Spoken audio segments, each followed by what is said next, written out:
Mes chers collègues, on est filmé. Nous auditionnons ce matin Aurore Bergé, ministre chargée de l'égalité entre les femmes et les hommes et de la lutte contre les discriminations. Madame la ministre, je vous souhaite la bienvenue au nom de l'ensemble de la délégation. Nous vous entendons pour la deuxième fois au sein de notre délégation. La première fois, c'était le 20 février 2024.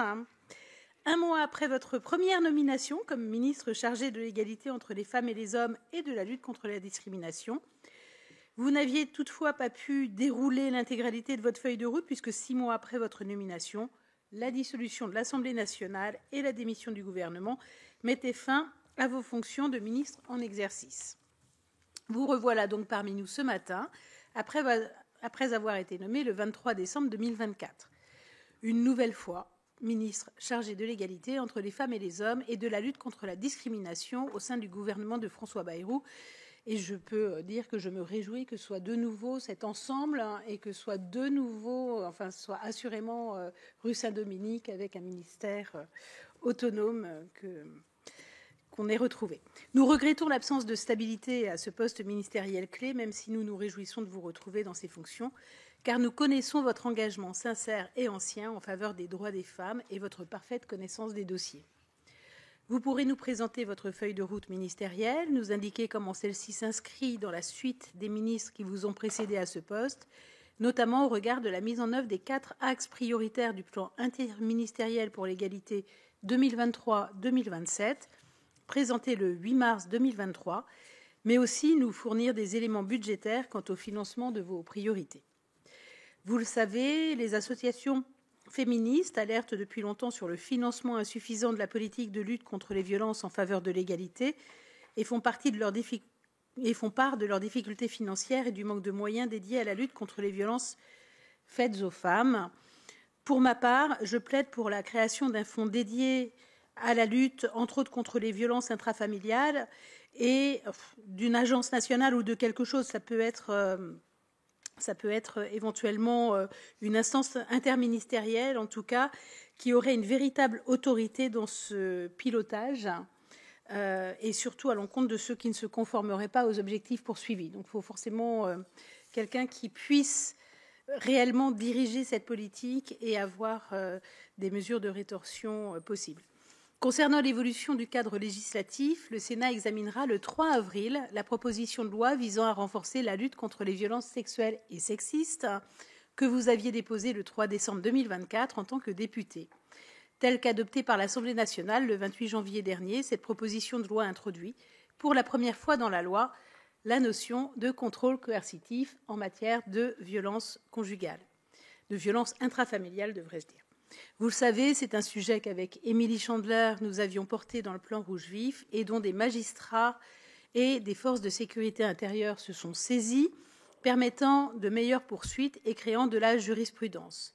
Je peux déjà vous annoncer que nous tiendrons sur ce sujet primordial un colloque le jeudi 20 mars au Sénat, rassemblant de grands spécialistes nationaux et internationaux de ce concept novateur, très probablement organisé conjointement, délégation aux droits des femmes, commission des lois, puisque sur ce texte, il se trouve que les 2 co-rapporteurs sont Elsa Schack et moi-même, toutes 2 membres et de la commission des lois et de la délégation aux droits des femmes. C'est donc un combat commun. Nous aimerions également vous entendre sur les suites que vous comptez donner aux recommandations formulées par notre délégation dans ses travaux les plus récents. Je pense notamment à nos rapports sur les femmes sans abri, les familles monoparentales, la santé des femmes au travail ou encore la lutte contre les violences pornographiques, pour laquelle nous serons une délégation à New York afin de porter ce thème et entre autres l'interdiction de la pornographie aux mineurs. Enfin, comme vous le savez déjà, nos thématiques principales de travail au cours de la présente session sont d'une part la prévention de la récidive en matière de viol et d'agression sexuelle, sujet que nous traitons en commun avec la commission des lois, ça devient une habitude. D'autre part, la place des femmes dans les sciences. Les membres de la délégation et notamment nos rapporteurs sur ces thématiques auront sans doute des questions à vous adresser en la matière. Madame la ministre, je vous laisse sans plus tarder la parole pour un court propos liminaire et je vous proposerai ensuite de répondre aux questions que mes collègues ne manqueront pas de poser. Merci Madame la Présidente, chère Dominique Vérien, Mesdames les sénatrices, Messieurs les sénateurs. Je me réjouis également, évidemment, de vous retrouver parce que l'égalité entre les femmes et les hommes est un combat pour lequel nous avons la responsabilité de ne jamais relâcher nos efforts et notre vigilance, de consolider ce qui a été acquis, souvent de haute lutte, mais surtout de réussir à engager de nouveaux progrès. Votre délégation joue un rôle essentiel dans cette ambition partagée et prouve que ces combats peuvent heureusement nous rassembler et dépasser des clivages habituels. L'égalité entre les femmes et les hommes touche au fondement même de notre pacte républicain. Elle appelle des décisions, des actes et évidemment des moyens concrets. C'est dans cet esprit que nous avons pris nos responsabilités dans des circonstances budgétaires et politiques, vous l'avez rappelé, quelque peu inédites. Grâce à une mobilisation collective et transpartisane dans laquelle le Sénat a joué un rôle pivot que je veux saluer, les moyens consacrés aux politiques d'égalité entre les femmes et les hommes augmentent cette année de plus de 20% par rapport à 2024 pour atteindre sur le programme 137 94 millions d'euros. Cet effort budgétaire permet notamment d'abord de soutenir le versement de la prime Ségur et de garantir la revalorisation salariale des professionnels engagés sur le terrain. En particulier, je pense aux membres des CIDFF et je connais votre implication et votre engagement sur ce sujet. De financer l'aide universelle d'urgence qui avait été créée ici au Sénat par ma collègue Valérie Létard, un dispositif essentiel qui en un an a déjà permis à plus de 38 000 femmes, c'est quasi exclusivement des femmes, victimes de violences conjugales, de quitter leur conjoint violent et de faire face à leurs dépenses immédiates et surtout d'être mises en relation avec un accompagnement social de qualité et sur la durée. Ces avancées s'inscrivent dans une dynamique que nous avons engagée depuis 2017 sous l'impulsion du président de la République qui a souhaité que l'égalité soit la grande cause de ces 2 quinquennats. En 5 ans, les moyens consacrés à l'égalité entre les femmes et les hommes ont ainsi triplé. Plus largement, depuis 2017, nous avons renforcé notre arsenal juridique, développé ou étendu des dispositifs de protection et placé la prévention et l'accompagnement des victimes au cœur de notre action. Mais je crois que nous devons et que nous pouvons aller plus loin et que l'année 2025 peut être décisive. L'égalité entre les femmes et les hommes ne peut pas rester un horizon vers lequel on tend, elle doit devenir une réalité tangible et indiscutable, et même, je l'espère, irréversible. C'est dans cette perspective que nous tiendrons très prochainement un comité interministériel à l'égalité entre les femmes et les hommes. Ce rendez-vous sera l'occasion de faire un point d'étape à mi-parcours de la mise en œuvre du plan interministériel Toutes et tous égaux. L'égalité ne sera jamais une réalité tant que des milliers de femmes continueront de vivre dans la peur, privées de liberté, menacées jusqu'au point de perdre la vie. Chaque féminicide est un échec collectif et nous avons commencé l'année 2025 avec un premier féminicide à Aumont, dans le Nord. Nous savons que ces drames ne surviennent jamais brutalement, sans avertissement. Ils s'installent lentement, de manière insidieuse, des mots, des regards, des interdictions, des violences psychologiques. Puis ensuite viennent les coups, les violences physiques, parfois les violences sexuelles, les excuses trompeuses qui enferment encore davantage la victime dans la confusion, la peur, la honte. Trop souvent, ces signaux d'alerte sont ignorés, banalisés, excusés au nom d'une prétendue vie privée ou familiale. Mais ces méthodes ont un nom, elles doivent être identifiées et elles doivent être sanctionnées. C'est tout l'enjeu pour moi de la notion de contrôle coercitif sur laquelle, vous l'avez dit, Madame la Présidente, vous aurez l'occasion de vous prononcer à l'occasion de la proposition de loi qui sera examinée le 3 avril prochain en séance publique. En 2025, nous devons encore affirmer une évidence. Prévenir et signaler les violences, ce n'est pas de la délation, c'est de l'assistance à personne en danger. Et ces violences ne se limitent pas à la sphère familiale, elles concernent nos écoles, nos universités, nos entreprises, tous les milieux et tous les secteurs, tous les pans de notre vie collective. Nous devons lutter avec toujours plus de détermination contre les violences faites aux femmes et sous toutes leurs formes, physiques, sexuelles, psychologiques, économiques, numériques ou en matière de soumission chimique. Cela passera par le renforcement de nos dispositifs de protection, d'accompagnement et d'hébergement d'urgence et sur le long terme, la formation des professionnels de santé et des forces de l'ordre ou le déploiement d'au moins une maison des femmes adossée à un établissement de santé dans chacun de nos départements. Cela passera aussi par le renforcement de notre arsenal juridique pour mieux accompagner les victimes dans leurs démarches judiciaires. Nous savons qu'il peut se passer plusieurs années, voire plusieurs décennies entre le moment où se produisent les faits et celui où les victimes sont prêtes à porter plainte, d'autant plus quand les victimes sont mineures. Et encore trop souvent, malgré les progrès indéniables qu'a permis la loi du 3 août 2018, les victimes, quand elles trouvent enfin la force de parler, la justice leur adresse une réponse qui est pour moi insupportable, la prescription. La réparation des victimes doit passer par l'accès à la justice. Les témoignages récents, à l'image du sinistre cas Abbé Pierre, illustrent tragiquement comment la prescription prive les victimes, une fois adultes, de toute possibilité de recours. C'est pour cela que je suis favorable, avec le gouvernement, à la mise en place d'une imprescriptibilité en matière civile pour les mineurs victimes, comme je l'avais proposé dans le texte, là encore, qui sera examiné le 3 avril prochain. Nous devons également mieux sanctionner les auteurs de toutes les formes de violence. Je suis notamment déterminée, comme l'avait annoncé le président de la République, à ce que la loi intègre mieux dans la définition pénale du viol la question du consentement, dans le prolongement des travaux parlementaires institués à l'Assemblée nationale avec Véronique Rioton et Marie-Charlotte Garin. La lutte contre les violences faites aux femmes, c'est aussi un combat contre toutes les formes d'exploitation des femmes. Le corps des femmes n'est pas une marchandise et le désir n'est pas à vendre. En 2025, nous devons approfondir la mise en œuvre de la première stratégie nationale de lutte contre le système prostitutionnel que j'avais présentée l'an dernier et être ainsi à la hauteur de la position abolitionniste de la France qui avait été portée par la loi de 2016 par Laurence Rossignol.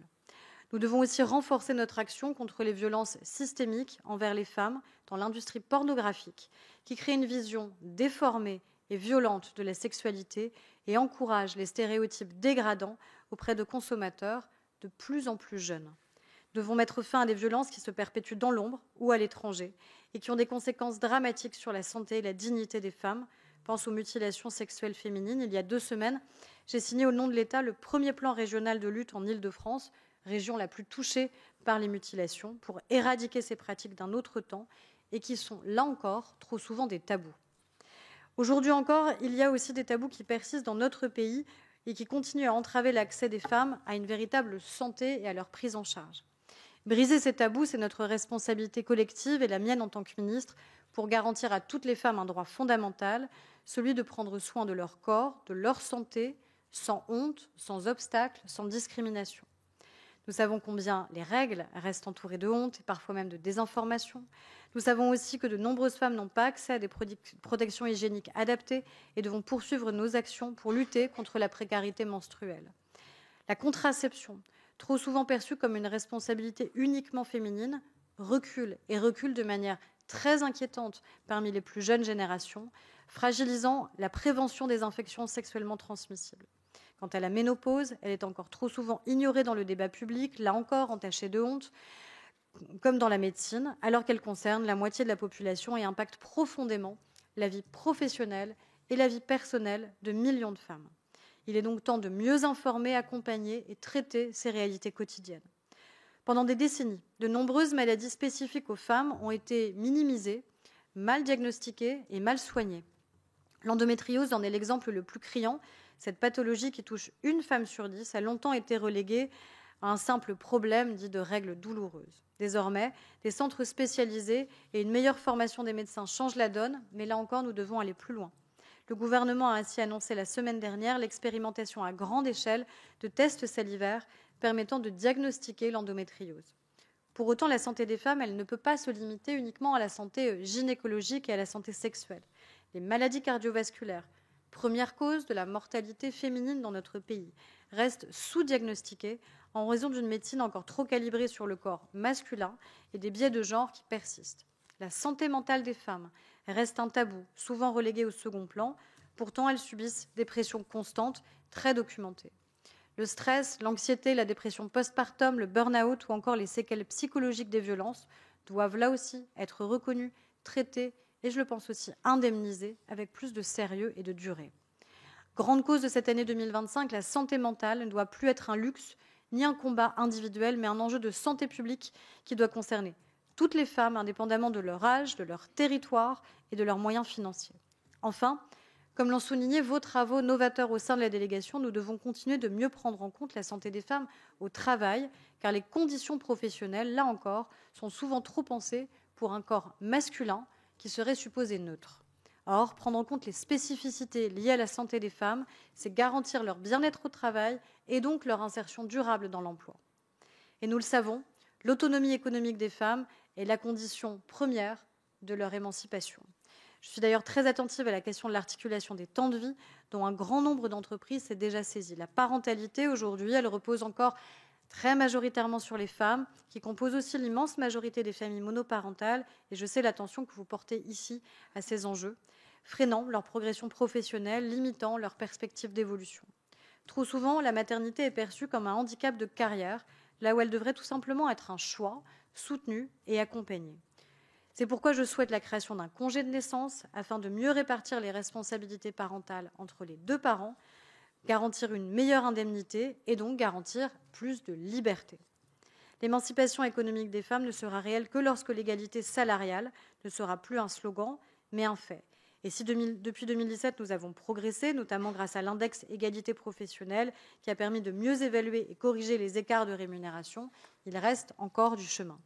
Cette année, nous renforcerons encore ce dispositif à l'occasion de la transposition de la directive européenne transparence des rémunérations, que nous souhaitons être d'ailleurs un véhicule législatif autonome, qui est d'ailleurs la demande des organisations syndicales.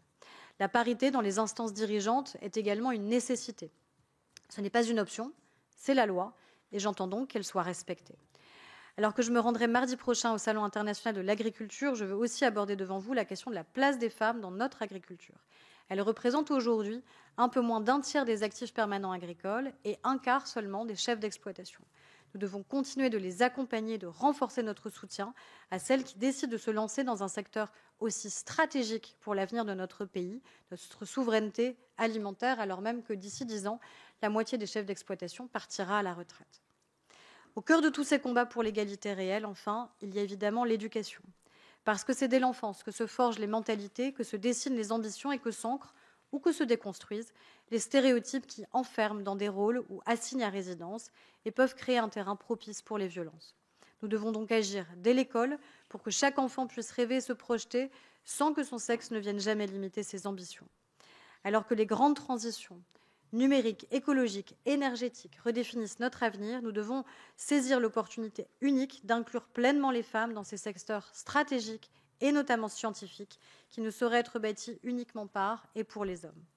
La mixité, c'est un projet de société. Nous devons agir dès maintenant pour ouvrir ces horizons et renforcer l'apprentissage des sciences et des mathématiques et faire en sorte que ces filières et ces métiers soient bien accessibles à tous. L'éducation ne doit pas seulement préparer aux métiers de demain, parce que c'est aussi à l'école que se construit notre avenir commun et que nous pouvons y apprendre et devons y apprendre l'égalité et refuser toutes les formes d'exclusion et de violence. À tous les âges de la vie, on peut apprendre avec des mots simples, des notions essentielles, comme le consentement, le respect ou l'intégrité de son corps. Ce sont des principes concrets, essentiels à notre vie intime mais aussi collective. Consentir, ce n'est pas ne pas dire non, c'est dire oui librement, clairement, sans ambiguïté. Respecter, c'est écouter et reconnaître l'autre dans ses choix et sa dignité. Avec Elisabeth Borne, nous nous assurerons donc de la mise en œuvre dans toutes les écoles, partout en France, quel que soit leur statut, des programmes d'éducation à la vie affective, relationnelle et à la sexualité qui ont été publiés il y a 15 jours après leur adoption à l'unanimité. Ces dernières années, mesdames et messieurs les sénateurs, nous avons appris que l'histoire ne progressait pas toujours en ligne droite. Alors que des forces réactionnaires cherchent à réaffirmer leur contrôle sur les corps et les esprits partout dans le monde, je participerai au début du mois de mars avec une large délégation de députés et de sénateurs à la Commission sur le statut des femmes des Nations Unies à New York.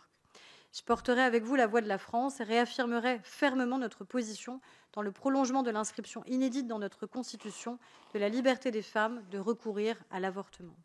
La dignité et la liberté des femmes sont des valeurs fondamentales qui ne seront, pour nous, jamais négociables. Ce sera aussi l'occasion de renforcer nos liens avec des États engagés dans la défense des droits des femmes, qu'ils soient au sein de l'Union européenne, mais au-delà. Enfin, je me prépare déjà pour les prochaines échéances internationales, puisque, vous le savez, il y aura en 2026 la présidence française du G7, qui doit être l'occasion d'insister sur les enjeux de diplomatie féministe. Mesdames et messieurs les sénateurs, je viens de partager avec vous les grandes lignes de l'action que je souhaite porter pour les prochains mois, voire plus. Nous pouvons rêver, mais vous le savez, le combat pour l'égalité ne peut reposer sur le seul gouvernement ou sur les seuls pouvoirs publics, Assemblée ou Sénat. Ce combat est l'affaire de tous et exige l'engagement sans faille de toutes les forces de notre pays. Chacun de nous, en tant que citoyenne et citoyen, doit jouer son rôle et prendre ses responsabilités. Je suis convaincue et espère sincèrement que 2025 pourra être une année charnière et une étape supplémentaire dans notre combat pour une égalité réelle et concrète. Je sais pouvoir compter sur votre soutien exigeant, mais surtout vos propositions extrêmement précieuses et votre engagement déterminé. Je vous remercie. Merci beaucoup, Madame la Ministre. Je ne rebondirai que sur la diplomatie féministe.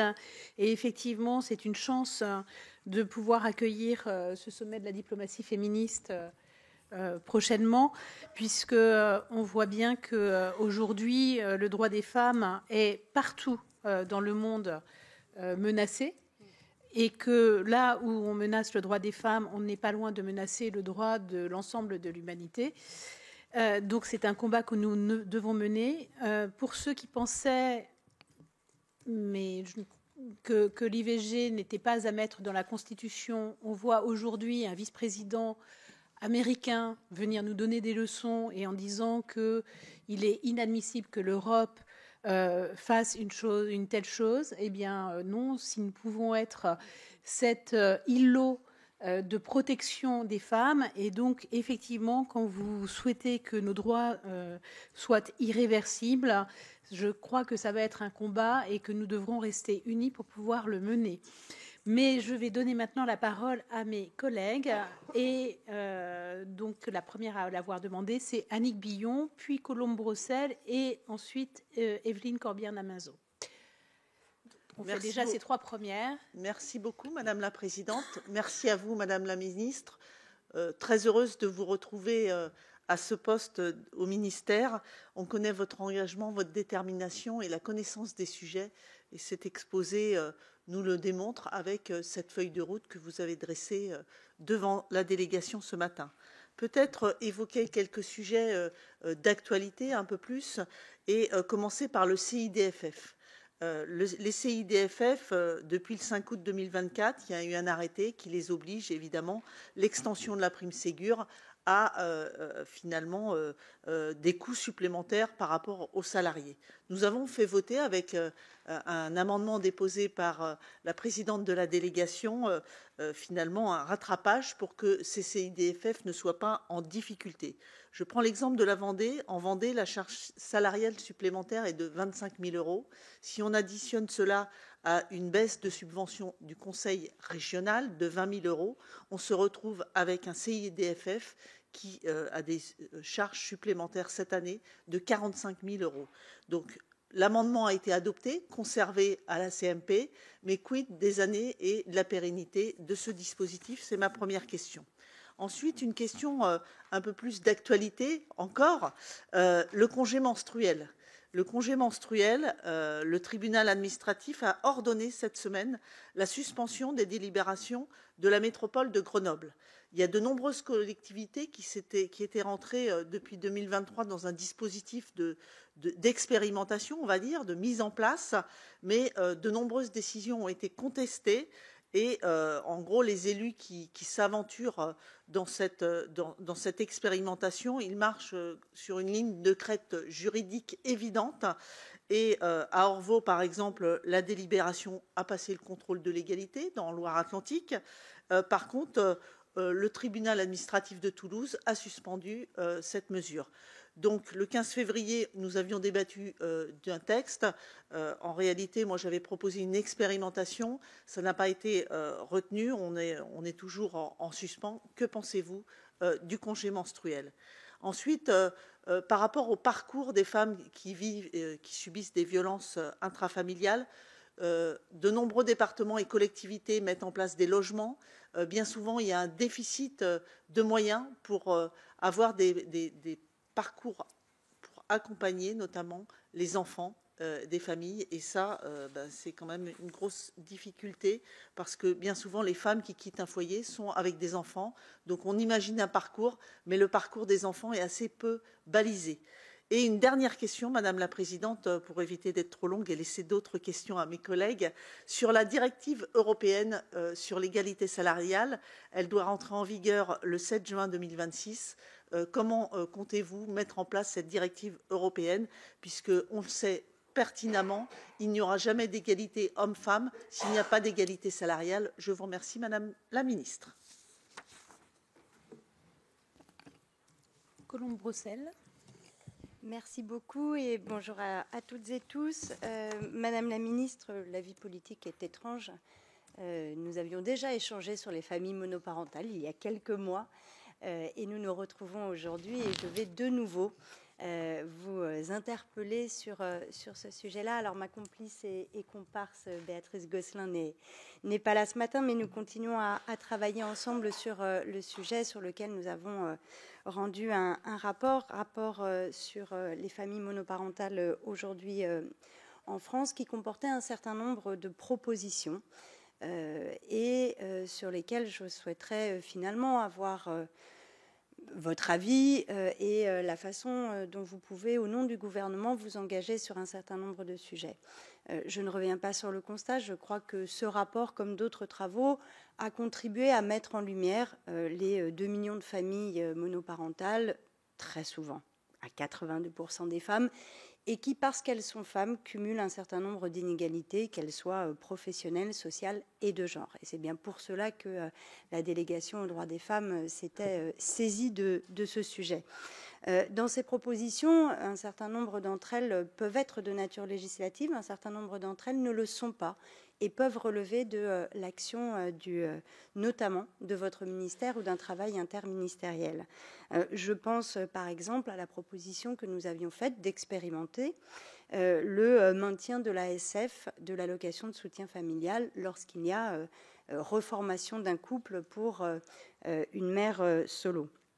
Je pense de la même façon à un sujet majeur en termes de pouvoir d'achat, la possibilité d'instaurer un abattement du montant de la pension alimentaire, de la C3E, dans le calcul d'un certain nombre de prestations familiales ou de l'APL, y compris pour éviter que des femmes qui se battent, parce qu'il faut se battre, pour obtenir le versement qui leur est dû d'une pension alimentaire, d'une C3E, vont finalement perdre en pouvoir d'achat lorsqu'elles ne sont plus protégées par la solidarité nationale avec l'ASF et qu'elles vont bénéficier d'un droit qui leur est dû avec le versement d'une pension alimentaire qui peut être à peu près du même niveau quand on regarde les moyennes, mais qui va de fait leur faire perdre le droit à un certain nombre de prestations familiales et d'allocations de logement. Il y a donc une forme d'inégalité au carré sur ce sujet-là, sur laquelle il faudrait travailler et qui concerne, je le redis, des femmes qui gagnent entre 1 et 1,2 ou 1,3 le SMIC. On est vraiment sur le cœur de celles que nous pouvons accompagner, me semble-t-il.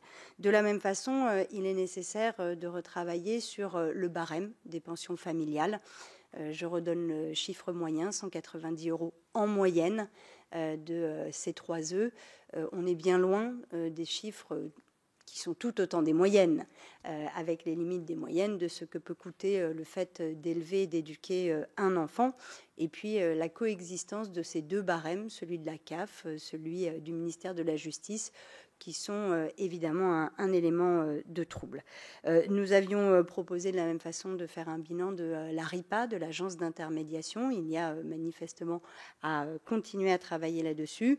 Et puis, pour engager ce travail et l'engager à l'échelle nationale sur l'ensemble du territoire pour être dans une dimension égalitaire, mais de la même façon pour l'engager avec les entreprises. Une partie d'entre elles souhaitent le faire, veulent le faire, travailler sur la reconnaissance des familles monoparentales. Alors, certains ont proposé de travailler sur le statut des familles monoparentales. Nous avions proposé une solution qui nous paraissait plus pragmatique, de créer une carte famille monoparentale. Finalement, qu'importe le véhicule, ce qu'il faut, c'est reconnaître pour travailler et lutter contre les inégalités. J'ai le sentiment que nous avons collectivement perdu du temps pour accompagner et lutter contre les inégalités des familles monoparentales. Il est vraiment temps que nous arrivions à agir et à agir ensemble. Et Annie Le Houerou, alors je dis que Agnès Canayer nous avait reçus sur le sujet, mais effectivement, le fait de changer de ministre fait qu'à chaque fois, nous devons reprendre notre bâton de pèlerin pour y aller. Et à ce titre, santé des femmes au travail, je crois qu'on n'a jamais réussi à le présenter à une quelconque ministre, puisque à chaque fois qu'on avait enfin un rendez-vous, le ministre changeait. Et maintenant, Evelyne Corbière-Naminzo. Et ensuite, je vous ferai répondre à ces trois-là. Merci Madame la Présidente, merci Madame la Ministre de venir à notre rencontre et de nous permettre d'échanger sur ces sujets qui nous tiennent tant à cœur. J'aurais deux questions, mais avant de poser mes questions, je souhaite, Madame la Ministre, attirer votre attention sur le manque de places d'hébergement. Vous êtes habitués à entendre ce genre de doléances, mais j'attire votre attention sur la situation de La Réunion, qui est un territoire éloigné géographiquement de l'Hexagone et qui est aussi durement touché par les violences intrafamiliales, où nous comptons régulièrement, nous avons à déplorer des féminicides, mais aussi des infanticides qui se produisent sur fond de violences intrafamiliales. Ce sont des drames qui viennent percuter toute la population de La Réunion. Et j'attire votre attention, Madame la Ministre, sur cette problématique, parce que les pensions gîtes-hôtels ne sont pas des solutions, mais c'est une solution de dernier recours. Et pour notre cas à La Réunion, 2 années successives, les associations ont interpellé le préfet sur cette difficulté, puisque quand nous accueillons et que nous organisons des événements sportifs majeurs du type du Grand Raid, avec une envergure internationale, les gîtes, les pensions, les hôtels sont pleins. Et les femmes victimes de violences avec leurs enfants se retrouvent soit à rester au foyer violent, soit à dormir dans des voitures. Il s'agit là d'une semaine, mais chaque année, nous sommes sur le même drame qui se produit chez nous. Ma première question, Madame la Ministre, porte sur la loi visant à mieux protéger les enfants victimes de violences intrafamiliales, la loi dite PPL Santiago. Souvenez-vous, elle a été votée au Sénat il y a un peu moins d'1 an. Cette loi permet notamment de suspendre l'autorité parentale et les droits de visite et d'hébergement du parent poursuivi pour violence et ou agression sexuelle sur son enfant ou sur l'autre parent, jusqu'à la décision du juge aux affaires familiales, avec un caractère assez systématique en cas de condamnation, notamment sur la question de l'autorité parentale. Cette loi a été promulguée le 19 mars 2024 et pourtant, mon sentiment en tant que militante associative, c'est que cette loi n'a rien changé sur le terrain, malheureusement, parce qu'elle demeure méconnue. Les institutions qui accueillent les victimes, les institutions qui prennent en charge des enfants, les crèches, les écoles, ne sont pas informées de cette protection supplémentaire qu'apporte cette loi. Et les parents protecteurs continuent d'être menacés, mis en garde par la puissance publique dans son ensemble pour des procédures de non-présentation d'enfants, même quand le contexte pénal ne laisse aucun doute sur la réalité des menaces sur les enfants, sur les parents, la réalité des violences auxquelles sont exposés les membres de la famille. Donc cette première question, c'est que comptez-vous faire pour faire connaître et appliquer réellement cette loi qui est indispensable et sur laquelle nous avons travaillé de concert avec l'Assemblée nationale. Ma deuxième question porte sur les classements sans suite. Dans le cadre de nos travaux sur la prévention de la récidive du viol, il est rappelé que les auteurs de violences sexuelles ont souvent été victimes eux-mêmes. Et selon une étude de l'ONU, un homme qui a connu des violences sexuelles dans l'enfance a 14 fois plus de risques de commettre à son tour ces violences. Et les plaintes qui entourent ces violences, ces plaintes sont souvent classées sans suite. Alors, quand il s'agit quand on est dans des cas de mineurs, on nous donne le chiffre de 70% et dans le cas de personnes majeures, 87%. Donc, il faut savoir que dans les affaires d'inceste, il y a plusieurs victimes qui apparaissent au fil de l'enquête.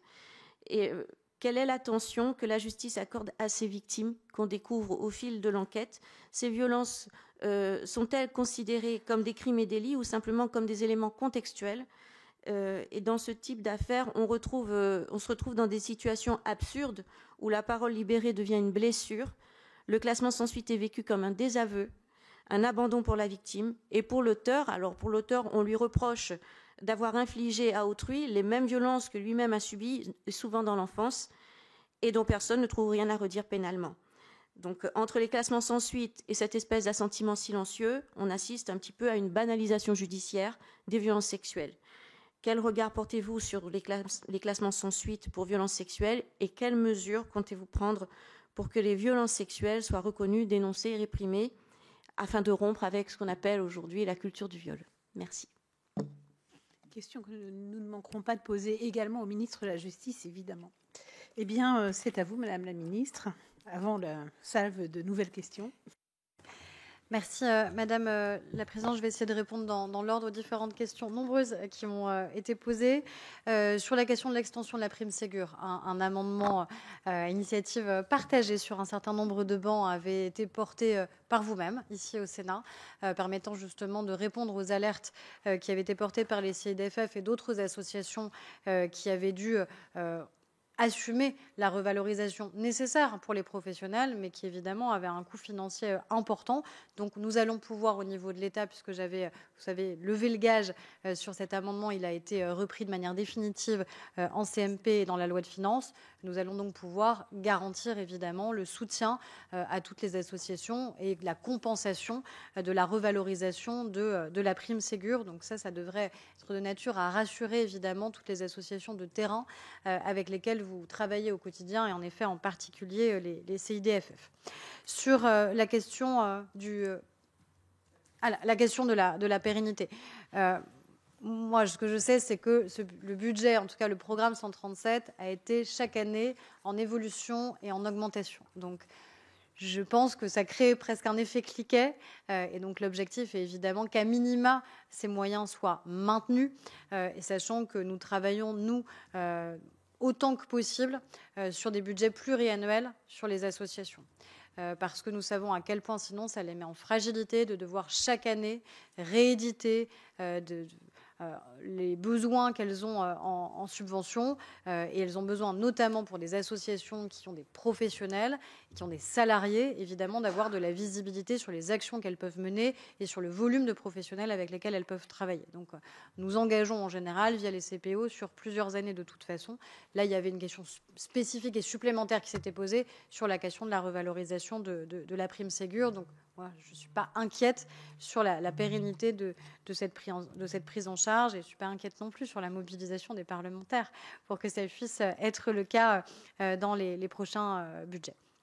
Sur la question du congé menstruel, c'est vrai qu'on se retrouve dans une situation, on a des collectivités qui proposent des droits supplémentaires, mais comme aujourd'hui la loi ne leur permet pas de le faire, ou certaines de ces dispositions, c'est notamment le cas un peu emblématique de Grenoble, sont cassées, non pas en opportunité, j'allais dire, mais juste en droit, parce que tout simplement le tribunal administratif constate qu'il n'y a pas de base légale pour que ça puisse être permis. C'est un débat qu'on avait eu aussi à l'Assemblée nationale, avec une conviction qui n'est pas simple sur la manière avec laquelle il faudrait le prendre en charge. Il n'y a aucun doute sur le fait que, évidemment, un certain nombre de femmes, du fait des douleurs spécifiques qu'elles ont, ça entraîne une forme d'incapacité de travail ou de difficulté à pouvoir travailler à certaines périodes du mois.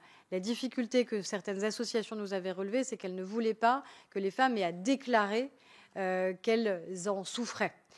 Et donc, c'est la difficulté en fait d'écriture et législative sur cette question-là. Comment on garantit qu'un congé ou un droit ou une souplesse puisse être accordée. Souplesse quand c'est possible par le télétravail, c'est plus simple, mais pour des métiers qui ne sont pas télétravaillables, comment on peut garantir que ce droit au congé puisse exister sans que pour autant les salariés aient besoin d'aller voir leur employeur pour expliquer que spécifiquement elles en ont besoin pour cette raison-là, parce qu'il y a quand même un enjeu aussi de confidentialité et de femmes de toute façon qui n'oseront pas, si c'est le cas, se déclarer. Donc on est en train de regarder si justement il y a d'autres leviers qui nous permettraient de pouvoir l'écrire sans que ça puisse créer aussi peut-être des discriminations, parce que je n'aimerais pas que ça se retourne contre des femmes qui, parce qu'elles se seraient déclarées auprès de leur employeur comme souffrant justement pendant leur menstruation, puissent ensuite se voir opposer cela de manière insidieuse sur des propositions de mobilité, des évolutions professionnelles.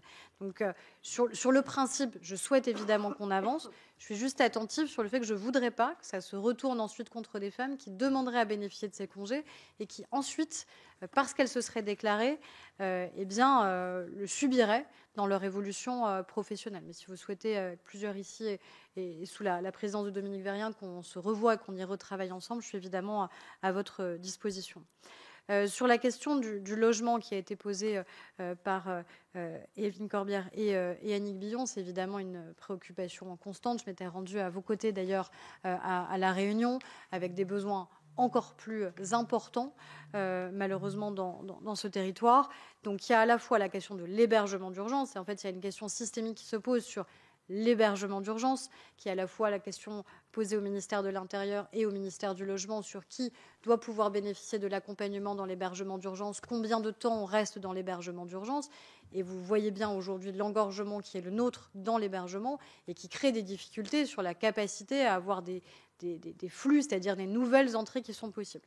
On a consacré 10 000 places d'hébergement d'urgence qui n'ont pas le droit d'être attribuées pour d'autres profils que des femmes victimes de violences ou des enfants victimes de violences qui viendraient avec leur mère. Sans doute qu'il faut, à mon avis, renforcer ces besoins-là, et on en parle évidemment régulièrement avec Valérie Létard.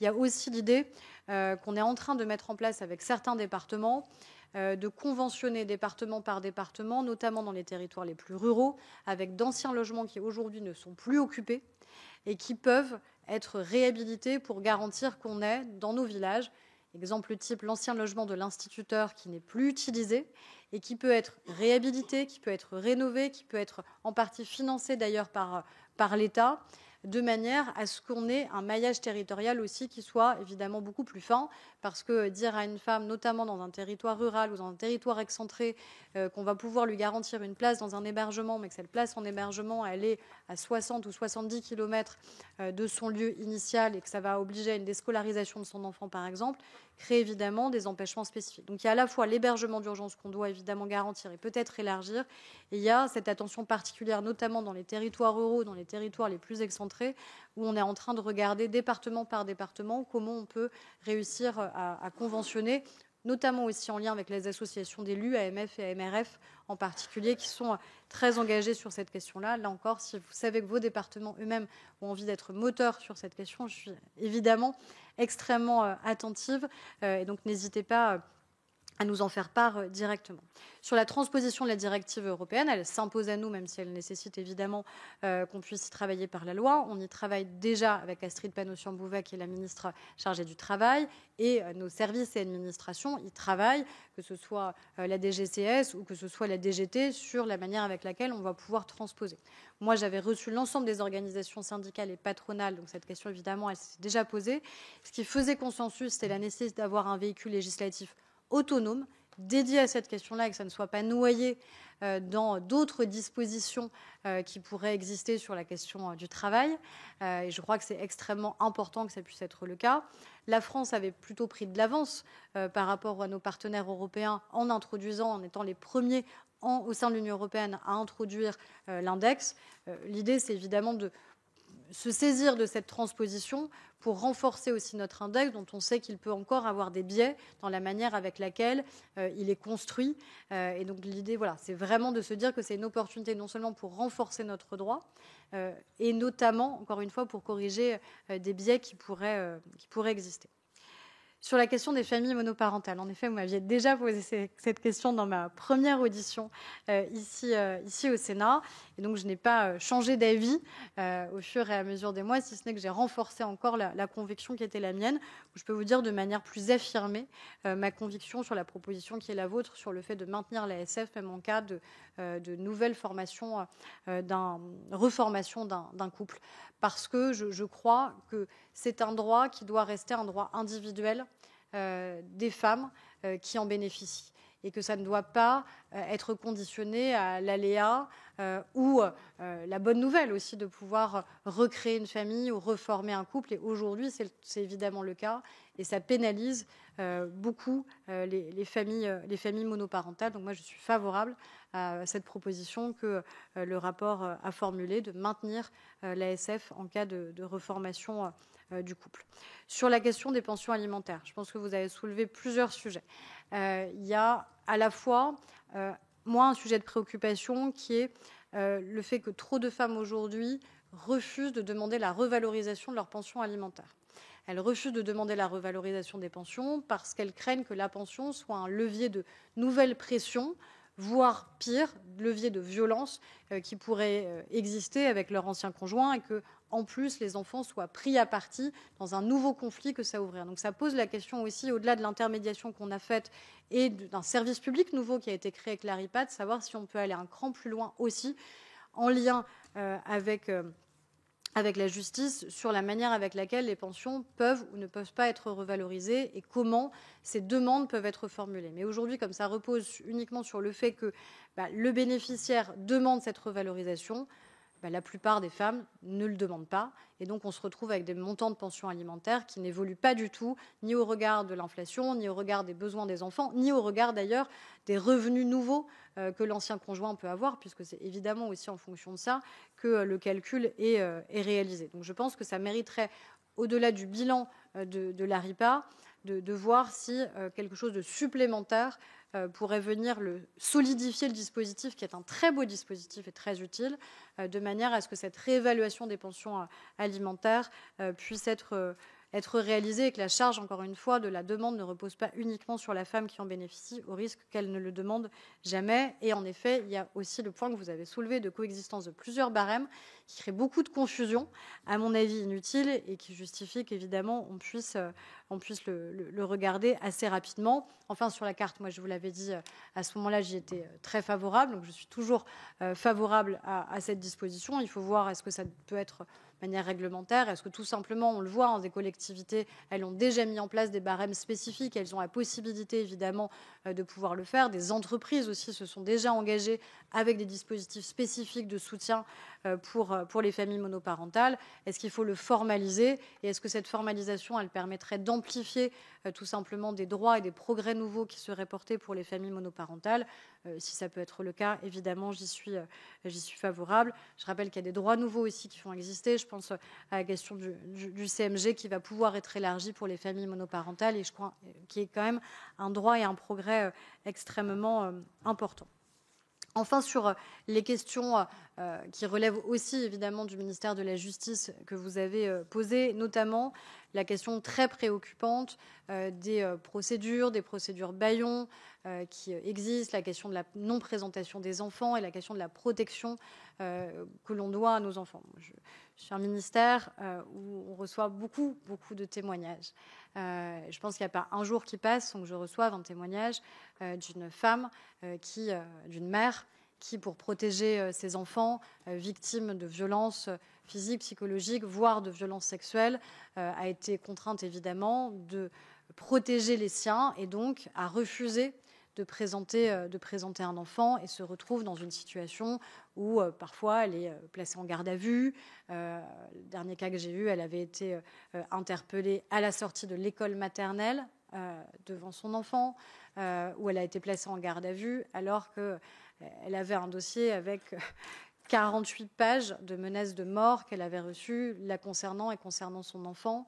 Et donc, je pense que tous ici, en tant que parents, nous aurions eu la même réaction que la sienne, c'est-à-dire de protéger nos enfants et de ne pas permettre que cet enfant puisse être en contact de celui qui le menaçait. Donc, ça pose des questions assez majeures sur la manière avec laquelle, déjà, il y a un manque de connaissance des droits. Et où là, on a tous un rôle et une mission très claire à jouer, notamment sur la question des ordonnances de protection. Elles sont trop peu demandées aujourd'hui. En moyenne, elles sont à 50% accordées quand elles sont demandées, mais elles sont beaucoup trop peu demandées.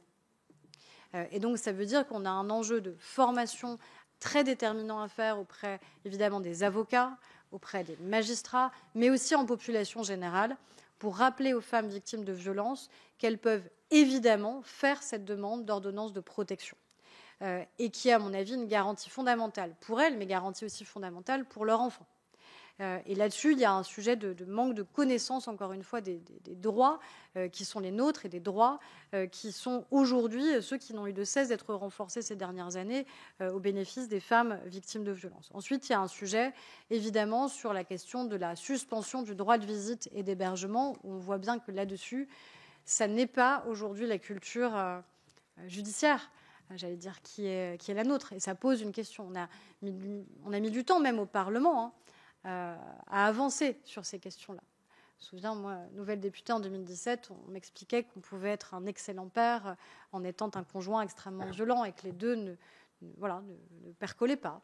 Donc, il y a la nécessité de pouvoir trouver des voies et moyens de maintenir un lien avec le père quand c'est souhaitable pour l'enfant, puisque c'est toujours d'abord l'intérêt de l'enfant qui doit évidemment primer dans ces cas-là, et non pas l'intérêt des parents, mais l'intérêt de l'enfant. Mais il y a une question qui se pose de pratique sur la manière avec laquelle, aujourd'hui, les droits de visite et d'hébergement sont accordés et la protection de nos enfants est assurée, et donc la protection des mères qui, tout simplement, elles-mêmes les protègent est également garantie, et qui est pour moi extrêmement préoccupante, et qui est une attention quotidienne, parce que, encore une fois, je suis saisie de trop de témoignages qui m'interpellent sur la manière avec laquelle ces femmes ont été traitées par l'institution judiciaire, pour le dire aussi clairement que je le pense, et que malheureusement elles le subissent et elles le vivent aujourd'hui. Mais voilà, j'attire vraiment votre attention sur le fait qu'on a aussi un rôle majeur à jouer sur la manière avec laquelle nous savons pouvoir faire prendre connaissance à chacune et à chacun de ses droits, notamment sur la question des ordonnances de protection.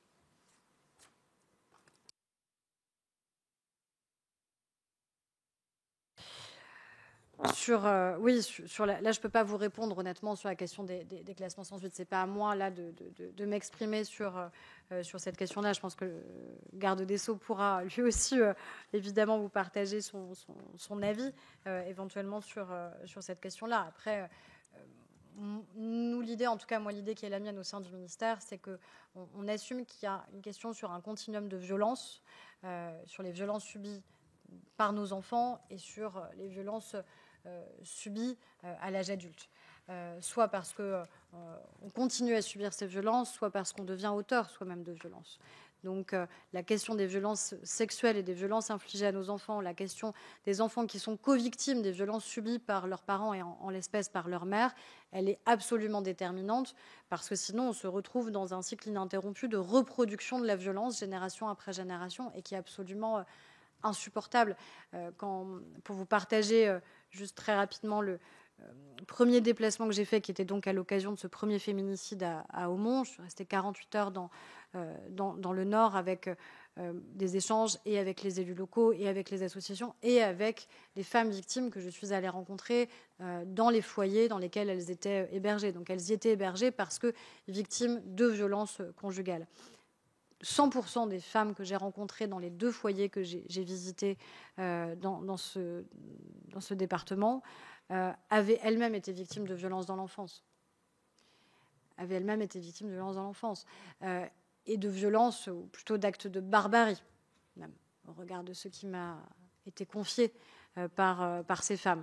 Et donc, il y a la question de comment on arrive à interrompre cette reproduction de la violence, qui fait qu'un enfant qui a subi des violences est dans une position de fragilité telle, d'absence de réparation aussi du traumatisme ou des traumatismes qui ont été subis, que cet enfant devenu adulte peut se retrouver à nouveau dans une position de fragilité, de vulnérabilité qui, malheureusement, l'amène dans un terreau propice à resubir encore des violences, soit dans un terreau propice de banalisation de la violence qui l'amène à commettre des violences.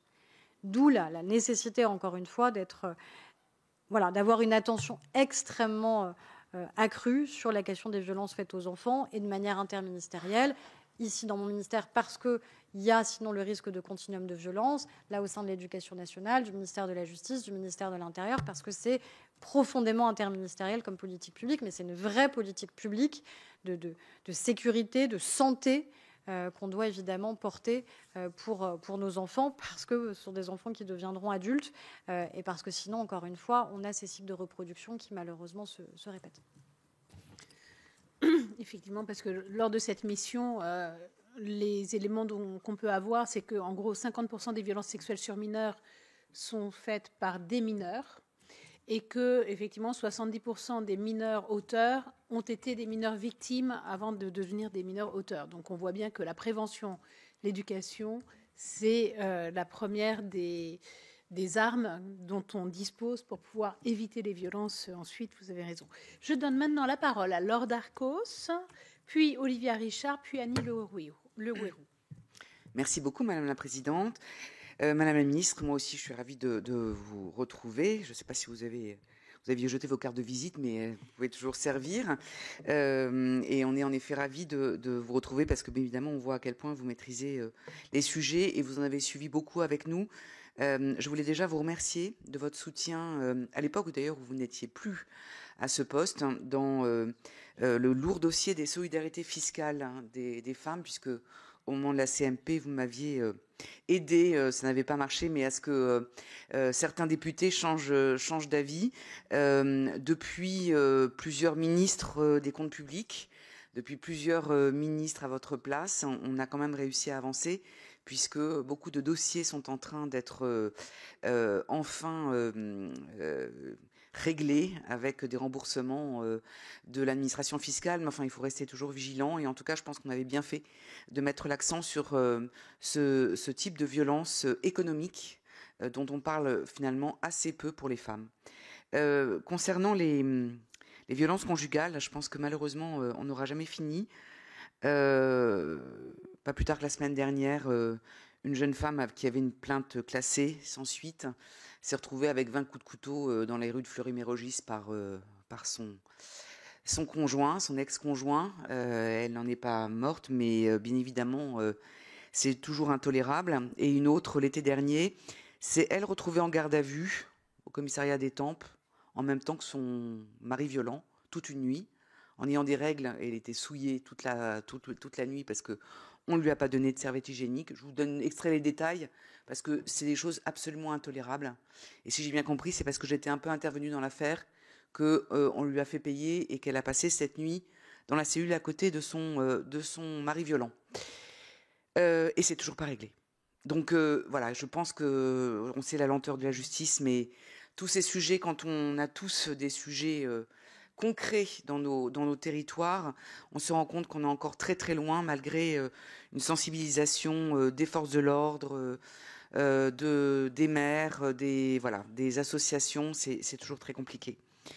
Pour un sujet un peu plus léger, on sort du sommet sur l'intelligence artificielle. Nous avions fait ici un très beau colloque sur l'IA et les femmes. Et je trouve qu'on en a très peu parlé. Et je vous demande de pouvoir vous en saisir. Notamment, on avait une table ronde sur l'IA et la santé. Et on avait, alors le président de la République, en effet, a vanté, bien évidemment, les bienfaits de l'IA pour le milieu de la santé.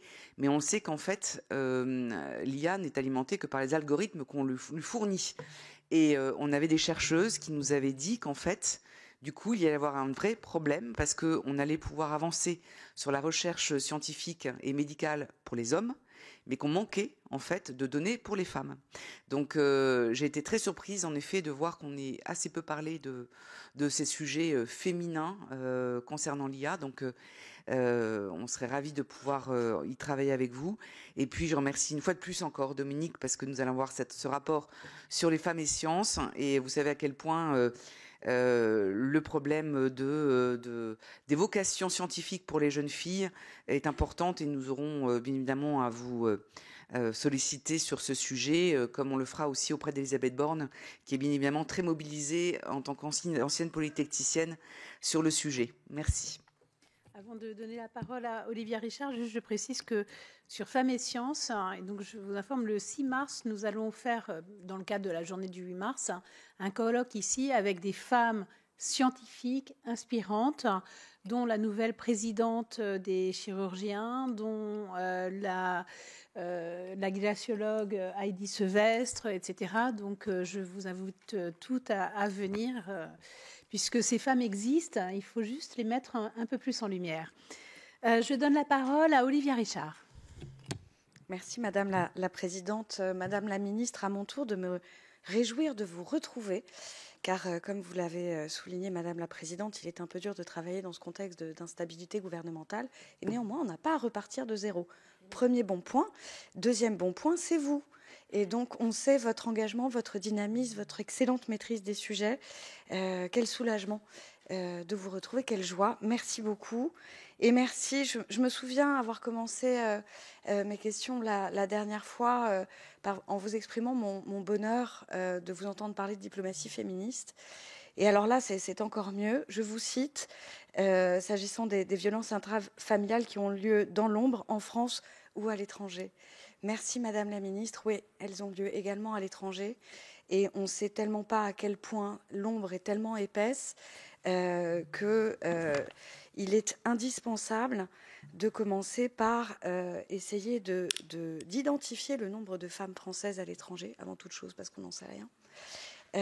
Dans un deuxième temps, il faudra être en mesure de lancer une politique de détection des situations de violence qui peuvent être aussi diverses qu'il y a de femmes françaises à l'étranger, car entre la femme qui suit un conjoint expatrié qui se retrouve dans un pays sans en parler la langue, en étant complètement coupée socialement et de sa famille, qui ne possède même pas un compte bancaire et dont la situation administrative dépend de celle de son conjoint, en passant par les mariages forcés, les mutilations génitales dans une population française qui ne parle plus français, les situations sont tellement vastes et diverses qu'il ne peut pas y avoir qu'une seule réponse, donc il faut commencer par détecter.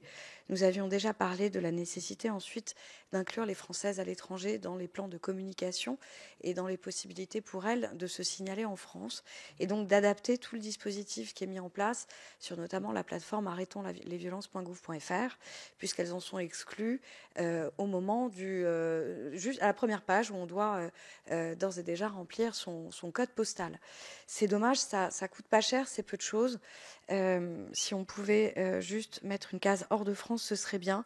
Et ensuite, dans l'ensemble de la communication gouvernementale, pas seulement sur les sites des postes diplomatiques et consulaires, c'est important de le faire, mais il faut qu'elles se sentent incluses dans une communauté nationale qu'elles n'ont pas nécessairement, à laquelle elles n'ont pas renoncé. Il ne faut pas les oublier et donc dans le plan de communication inclure la case française à l'étranger.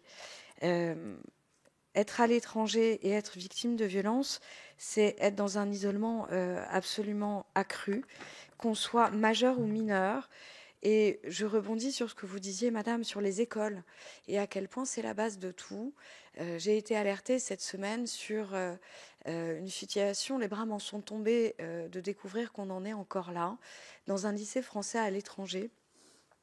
Car, mes chers collègues, nous avons des écoles françaises à l'étranger, près de 500, avec des enfants français ou étrangers, et une mineure de 14 ans qui avait été convaincue de jouer dans un film devant des spectateurs, ses camarades, se livrant à des actes sexuels sur un autre de ses camarades, film qui a été diffusé plusieurs mois plus tard. Eh bien, plutôt que d'accompagner cette victime, car à 14 ans on est une victime, et d'évaluer la situation qui est la sienne, elle est convoquée pour un conseil disciplinaire en vue d'une exclusion de l'établissement.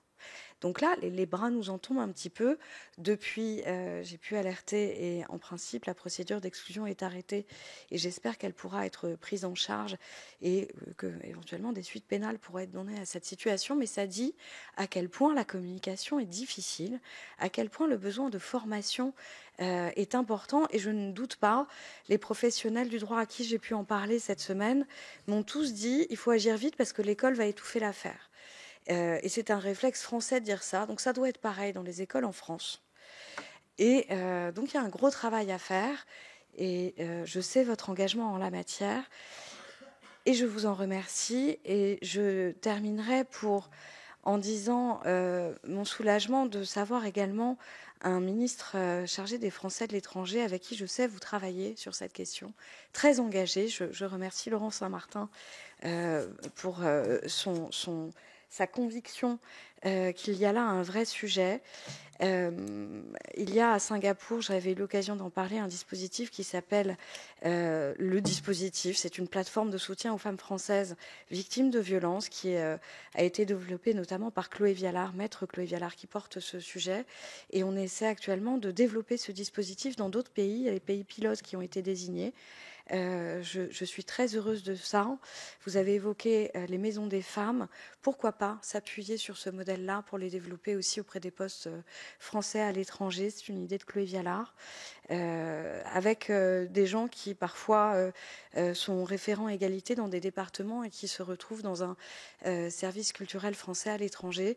Et je pense à Madame Lisbeth Choquet qui essaie de travailler en Arabie Saoudite au développement d'un tel modèle avec la Maison des femmes de Saint-Denis. Il y a des initiatives partout. Il ne faut pas que chacun travaille en silo et il faut se regrouper, c'est très bien. Je réagis juste une seconde sur le rapport des femmes à la rue que nous avons eu la chance de pouvoir remettre à Madame Valérie Létard, qui s'est montrée évidemment très ouverte et très active déjà sur le sujet. Oui, il y a une embolie des places d'hébergement d'urgence. Dans notre rapport que nous avions rendu en octobre, nous avions identifié 2 raisons à cela, outre la nécessité peut-être d'augmenter le parc. C'est la crise du logement, évidemment, puisque si on ne peut pas accéder au logement, on ne libère pas le logement social. Si on ne peut pas libérer l'hébergement social, on manque de place.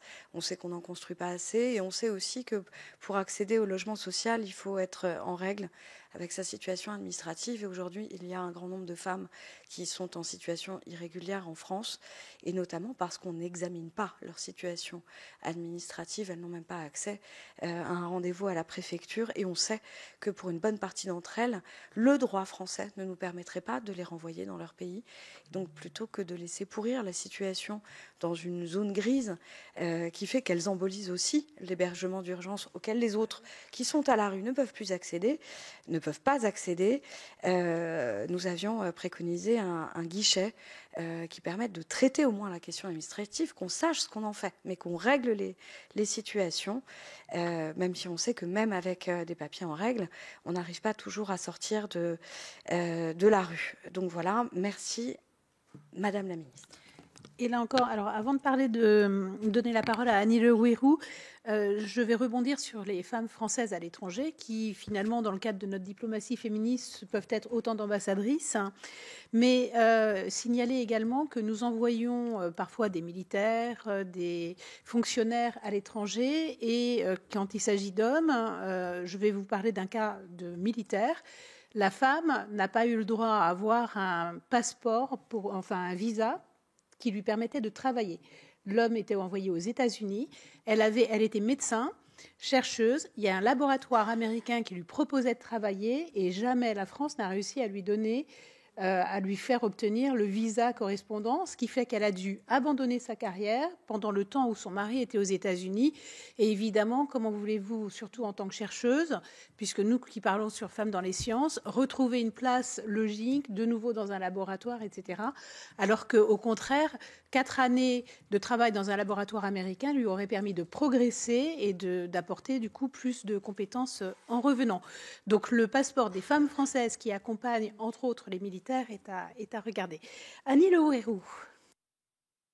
Merci. Moi, à mon tour, je me félicite et je suis vraiment contente d'entendre votre engagement, Madame la Ministre, et votre mobilisation pour faire avancer les différents sujets nombreux qui ont été abordés jusqu'ici. On voit que le chemin est long pour une égalité et pour résorber et éradiquer ces violences. Alors moi, je voulais revenir sur la prime Ségur. J'ai bien compris que cette prime allait être compensée auprès des CIDFF à l'euro près, et c'est quelque chose d'important parce que en Bretagne et dans mon département, Aix-Libé-Robert, on voulait vous interpeller là-dessus. C'était des suppressions de postes qui étaient prévues à très court terme. Ça veut dire que suppression de postes, au-delà de la suppression du poste, c'est aussi le service à la population qui était dégradé. Donc moi, je me réjouis et je vous remercie vraiment pour votre mobilisation pour faire en sorte que cette décision ait pu aboutir.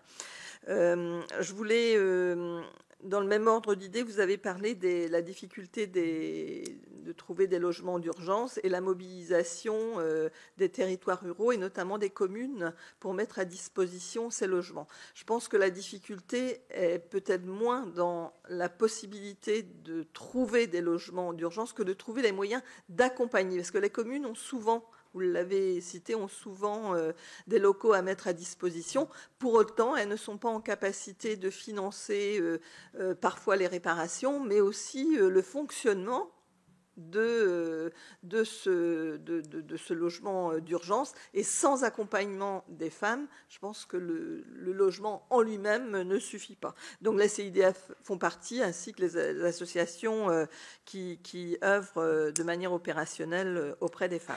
Alors, je voulais vous dire, vous avez parlé d'une maison des femmes dans chaque département. Est-ce que vous pouvez préciser le cahier des charges? Qu'est-ce qu'on appelle, quels services on peut trouver dans ces maisons des femmes, quel cahier des charges et quel financement?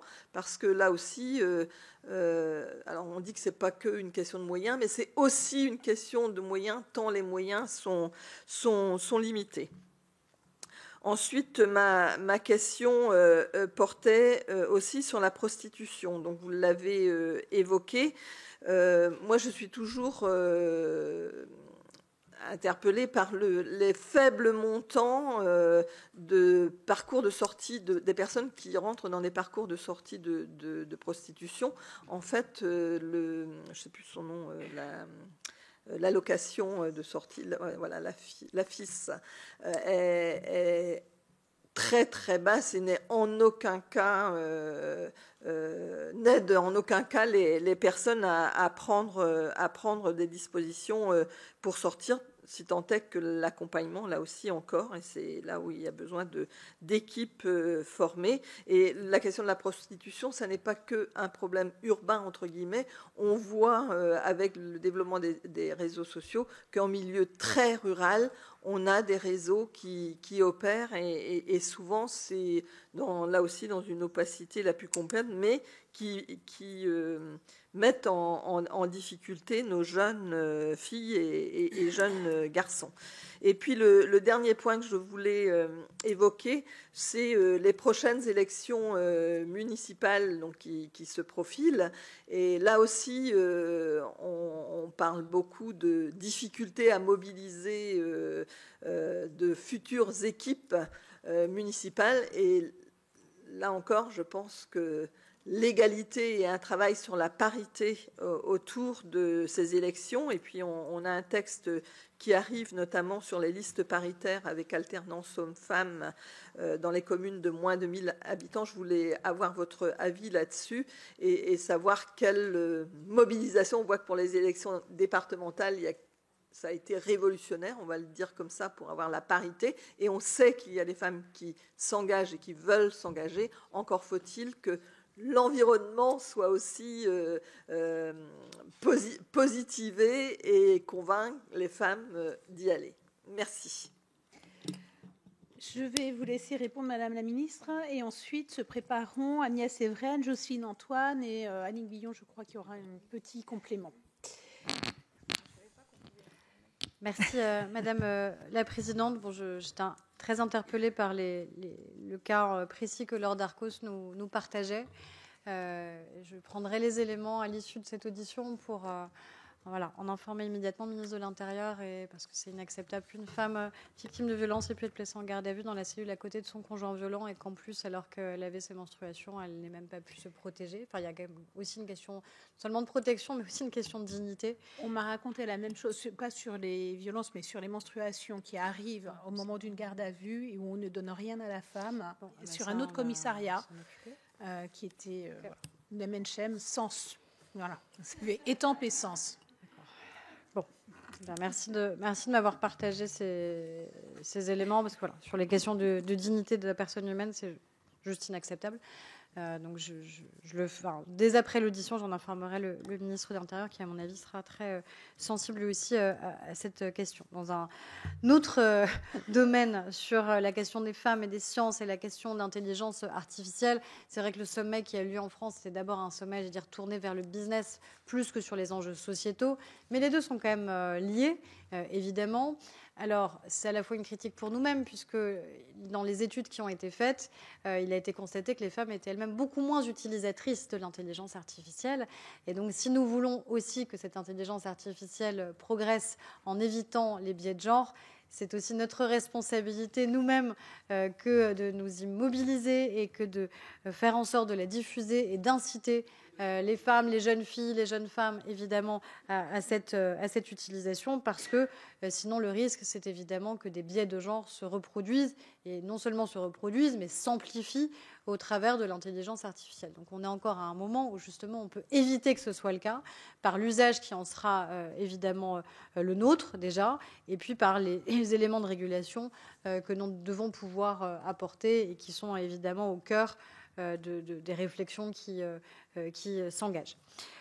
Sur la question des femmes françaises qui sont à l'étranger, le risque de lien de subordination qu'elles ont, de vulnérabilité économique, d'incapacité en fait à être autonomes financièrement, puisque ce sont dans la plupart des cas souvent des femmes qui suivent en effet un conjoint qui est lui-même appelé en expatriation, les difficultés que la présidente évoquait sur l'obtention de visa en fonction des autres pays pour avoir la capacité à maintenir une activité professionnelle quand cela est possible.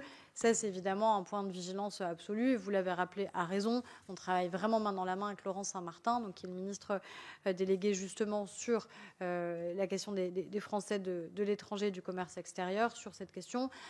L'idée, c'est on est en train de regarder aussi sur la question des aides et des aides d'urgence économiques qui peuvent être accordées, puisque vous le savez évidemment, mais on n'a pas la possibilité légalement de faire bénéficier de la même manière les femmes qui sont en France et les femmes qui sont à l'étranger au regard du régime sécurité sociale qui est le leur ou qui n'est plus le leur, d'où les difficultés notamment sur l'aide universelle d'urgence, qui est aujourd'hui une aide qui ne s'appelle pas de cette manière-là, qui n'est pas la même dans tous les consulats et qui doit être demandée en direct au consulat, ce qui est parfois extrêmement difficile, voire impossible pour un certain nombre de femmes. Donc on est en train de regarder comment simplifier ces procédures et comment garantir finalement que toutes les femmes françaises, quel que soit leur lieu de vie, de résidence, qu'elles aient choisi parfois d'ailleurs ou pas, puissent bénéficier d'un accompagnement et d'un soutien qui soit à la fois financier, mais aussi un soutien et un accompagnement social, notamment s'il y a des enjeux de rapatriement qui doivent pouvoir exister, et en tout cas de détection aussi des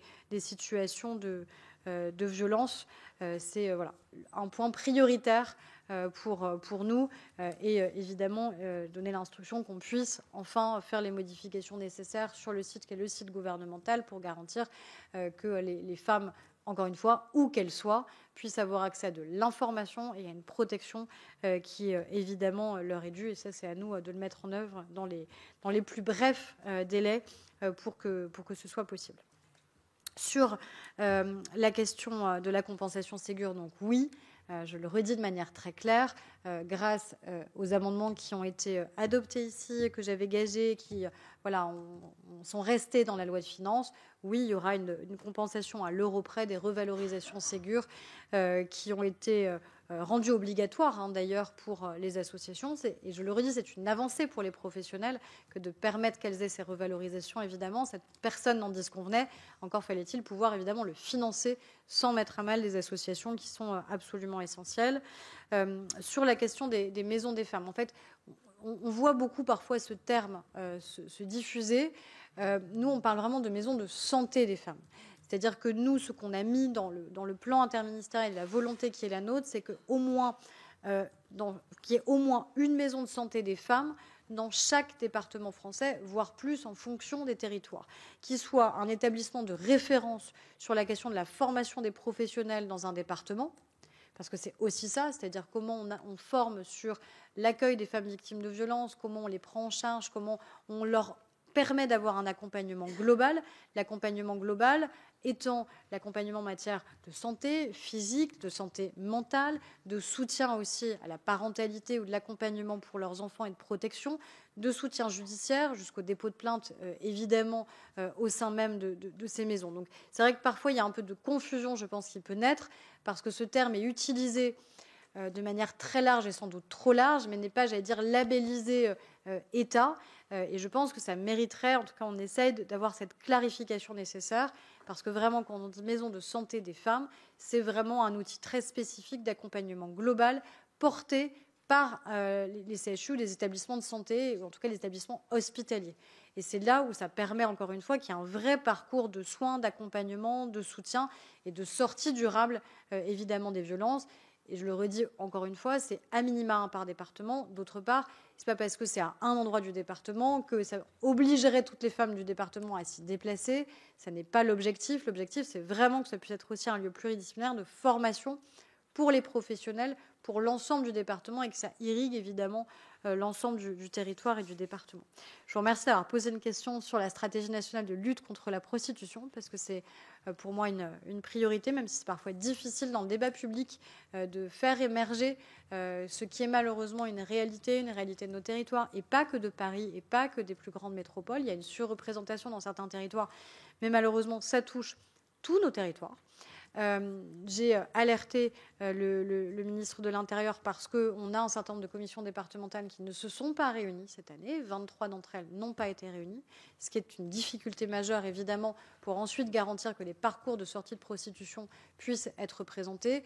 En revanche, ce qui est positif, c'est qu'on voit qu'année après année, on a quand même plus de parcours de sortie de prostitution qui sont accordés parce que les associations sont très engagées et savent présenter des dossiers qui justifient pleinement cette prise en charge, que la France est le seul pays quand même à mettre en place, le seul pays au monde à avoir mis en place une telle stratégie et un accompagnement financier et un accompagnement social. Et puis, c'est aussi grâce à un vote qui a été permis ici au Sénat, qu'on avait gagé et qui est gardé dans la loi de finances, c'est la revalorisation de l'aide qui était en effet d'un montant assez bas, de 340 € et qui maintenant sera équivalent au montant du RSA. Donc ça, c'est une avancée sociale majeure, je crois, notamment pour des femmes françaises victimes de prostitution qui ne s'engageaient pas forcément dans les parcours parce que financièrement, elles se mettaient trop en risque ou elles considéraient qu'elles étaient trop en risque à l'idée d'entrer dans les parcours, ce qui n'était pas totalement le même cas pour des femmes beaucoup plus vulnérables en situation d'immigration qui, elles, pouvaient plus facilement survivre, j'allais dire, avec l'aide qui leur était octroyée. Donc vraiment, stratégie nationale, mobilisation de l'ensemble des préfets sur cette question, de manière à ce que toutes les commissions départementales se réunissent et que les parcours de sortie de prostitution puissent être présentés, et revalorisation de l'aide qui, à mon avis, doit garantir qu'il y ait beaucoup plus d'engagement dans les parcours. Sur la question des élections municipales, je me félicite que toutes les associations d'élus se soient mises d'accord. Et toutes les associations d'élus recommandent l'idée qu'on arrête le panachage parce qu'on sait à quel point il est défavorable aux femmes, malheureusement. Et donc l'idée qu'on puisse avoir des scrutins de liste, y compris dans les communes de moins de 1000 habitants. Moi, j'y suis très favorable. Le gouvernement y est favorable. Et donc l'idée, c'est qu'on puisse inscrire très rapidement ce texte à l'ordre du jour pour en avoir parlé au ministre des Relations avec le Parlement, parce que je crois que ce sera une avancée assez conséquente. Déjà en volume, c'est une certitude, mais au-delà des municipalités, du fait que des femmes pourraient devenir maires, c'est la question aussi de leur représentation et de leur représentativité dans les intercommunalités, de manière évidente. Donc tout cela crée des effets en chaîne, d'avoir un vivier de femmes bien plus conséquent qui s'engagent. Et la démonstration a été faite que quand nous cherchons des femmes qui s'engagent, nous en trouvons toujours et dans tous les territoires. Donc, par rapport à l'inquiétude qui serait que nous n'arriverions pas à constituer d'équipes municipales parce que nous imposerions la parité, je crois que nous avons su faire depuis quelques années la démonstration que la parité n'avait pas abaissé le niveau de la vie politique française et qu'en plus nous arrivions même à trouver des femmes compétentes. Donc je crois qu'on pourra aussi faire cette démonstration large dans tous les territoires. Et je compléterai, parce que pour moi, vivre dans un village et avoir été maire d'un village sans scrutin de liste, justement, qui permettait le panachage, nous choisissions malgré tout, sans y être obligés de faire des scrutins de liste, parce qu'un scrutin de liste, ça permet d'avoir une équipe et un projet, ce qui n'est pas le cas du panachage, surtout lorsque c'était des listes allongées où chacun pouvait se présenter, et après, on ne savait pas du tout qui serait élu pour faire quoi.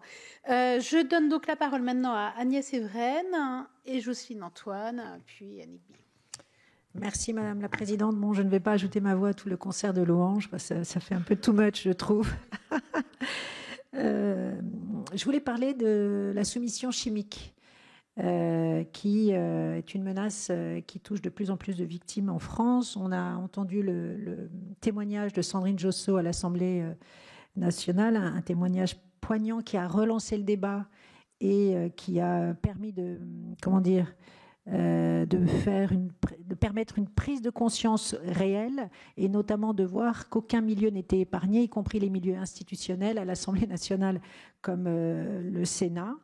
Et on observe une augmentation des cas de soumission chimique chez les jeunes, et notamment dans les soirées festives. Je voulais savoir si vous aviez des chiffres quant à l'ampleur de ce phénomène chez les jeunes, savoir comment est-ce qu'on pouvait prévenir, sensibiliser et accompagner ces jeunes, sachant que les substances utilisées disparaissent très rapidement du corps, ce qui complique donc l'épreuve. Comment donc garantir aux jeunes un accès simple aux tests et aux soins en cas de suspicion chimique, sachant qu'on l'a vu avec Sandrine Josso, sa parole n'avait pas été crue à cause justement de la disparition très rapide de ces substances. Donc, quelle prise en charge médicale et judiciaire pour les jeunes filles victimes de ces agressions? Je vous remercie. Jocelyne Antoine. Merci Madame la Présidente, Madame la Ministre. Vous nous avez parlé de l'accueil et du maillage territorial dans la ruralité, qui semblait être un point important pour vous. Je voulais parler, moi, de l'ultra-ruralité, c'est-à-dire la ruralité très, très, très rurale, comme mon département de la Meuse. Et je voulais vous parler d'une expérience positive par rapport au fait qu'effectivement, dans des villages où il y a 40, 50, 100 habitants, 19 habitants au kilomètre carré, je suis sur un territoire de 9 intercommunalités, 19 habitants au kilomètre carré. Des intercommunalités de 8500 habitants avec 55 communes. Vous imaginez bien que ce n'est pas dans ce type de topologie territoriale qu'on peut effectivement mettre des maisons dans les communes. Alors, on a fait une expérimentation financée par l'ARS Grand Est, justement, par rapport à cette ultra-ruralité sur Verdun, avec un hôpital d'urgence, avec les urgentistes et toute l'équipe des urgentistes de Verdun, l'ARS, le CIDFF, les associations, la commune, etc. Donc, a été créée une association qui est l'association contre les violences intrafamiliales, dite AVIF, au sein des urgences de Verdun. Donc, au sein des urgences de Verdun, la collectivité a construit un studio pour accueillir femmes et enfants, et toute une équipe pluridisciplinaire permet de détecter un chiffre, un seul. 75% des femmes qui sont passées par cette unité et prises en charge par cette association sont arrivées aux urgences de Verdun, non pas pour des violences, mais pour tout autre symptôme. Mais quand l'équipe pluridisciplinaire, formée, etc., détecte, ça permet de le faire. Pour vous donner une idée, donc, Verdun, c'est 17 000 habitants. Donc les urgences rayonnent sur un territoire jusqu'à 75-80 km, on va dire, comme on est en campagne, une petite heure de route, quoi, les points les plus éloignés. Mais ce maillage a lieu et a bénéficié de fonds de l'ARS à titre expérimental. J'avais évoqué avec la personne qui a fait une petite, la ministre qui a fait un petit intérim, Madame Sa, qui souhaitait éventuellement venir sur le territoire pour voir cette expérience. Parce que bon, il y a des territoires ruraux et puis il y a des territoires très ruraux. Et ça peut être une solution parce qu'il y a un vrai retour d'expérience de plusieurs années. C'est 180 femmes en 2024 qui ont été prises en charge sur un bassin de vie qui est de à peu près 35-40 000 habitants. Et le Bourg-Centre qui fait 17 000 habitants. Mais ça vous donne une idée du travail qui a pu être fait, dont 75% étaient venus pour d'autres, enfin, qui n'étaient pas venus consulter aux urgences pour des problèmes de violence conjugale. Je me permettrai, Madame la Ministre, de vous faire passer un dossier avec le bilan 2024, puisque j'ai eu leur bilan, et puis les coordonnées. Et puis, si vous le souhaitez, je vous accueillerai avec grand plaisir, parce que je trouve que il faut aussi parler des choses qui marchent, et que ça peut être une expérimentation, comme elle marche bien, qui peut être reproduite dans des territoires où effectivement on ne peut pas avoir ce maillage de communes parce que les communes sont trop petites, quoi. Et puis ma collègue parlait aussi des problèmes de financement et du fonctionnement, parce qu'on a souvent des aides pour l'investissement, on sait faire. Puis après la commune, elle ne sait plus suivre parce qu'on ne sait pas faire fonctionner la structure. Il faut souvent du personnel d'accompagnement et l'humain en fonctionnement coûte cher. Alors parfois c'est un petit peu compliqué pour les toutes petites communes. Donc je pense que ce système-là, sachant qu'il y a un gros travail qui est fait par les associations des maires ruraux et l'AMF sur le territoire, pour que les maires aient connaissance de ce dispositif, pour que quand il y a le souci dans le village, on appelle les pompiers et les pompiers emmènent aux urgences à cette unité. Donc quelque part, le maillage et la mobilité, on n'a pas le souci en fait, parce qu'on travaille avec le SDIS sur le sujet. Voilà. C'était retour d'expérience et je vous Et avant de passer la parole, c'est Nos territoires, dans la série Nos territoires ont du génie. Déjà, saluer les élus référents de l'égalité lancée par l'Association des maires ruraux de France. Et effectivement, dans Lyon, comme on n'a pas non plus des structures suffisamment grandes pour avoir des grosses maisons des femmes comme on pourrait l'avoir à Saint-Denis, on a un maillage maison des femmes UAPED au niveau des 2 hôpitaux du département, et ce qui permet effectivement d'être efficace. Donc, je pense que voilà, quand on dit qu'il faut écouter aussi l'expérience qui peut être faite chez nous. Et donc maintenant, Annick Billon avait un petit mot. Alors, juste pour saluer Annick Billon, qui, lorsqu'elle était présidente, avait fait un rapport femmes et agriculture. Donc voilà, mais voilà, la délégation en droit des femmes, c'est depuis longtemps intéressée. Femmes et agriculture, puis femmes et territoires ruraux. Et lorsqu'on avait commencé à travailler sur la retraite, quand on imaginait une retraite à points, on s'était intéressé de près aussi à ces statuts. Merci Madame la Présidente. Permettez-moi de reprendre la parole, Madame la Ministre. Vous avez largement répondu pour les CIDFF, puisque je vous avais interpellé, ma collègue Annie Le Houerou, et nous voici rassurés. Une deuxième question, vous avez parlé de la pérennité pour les associations, notamment, qui portent les politiques publiques dans nos territoires. J'ai une association en Vendée, SOS Femmes Vendée. Isabelle Rome était venue à leur rencontre il y a quelques années. Et en réalité, cette association, c'est quand même plus de 22 ETP. Aujourd'hui, cette association est confrontée évidemment à de gros problèmes financiers, puisque la région Pays de la Loire a diminué de manière drastique. Et on le voit, toutes ces associations sont dépendantes de subventions en réalité, alors qu'elles mènent des politiques publiques pour répondre finalement aux problématiques qui se posent à nous.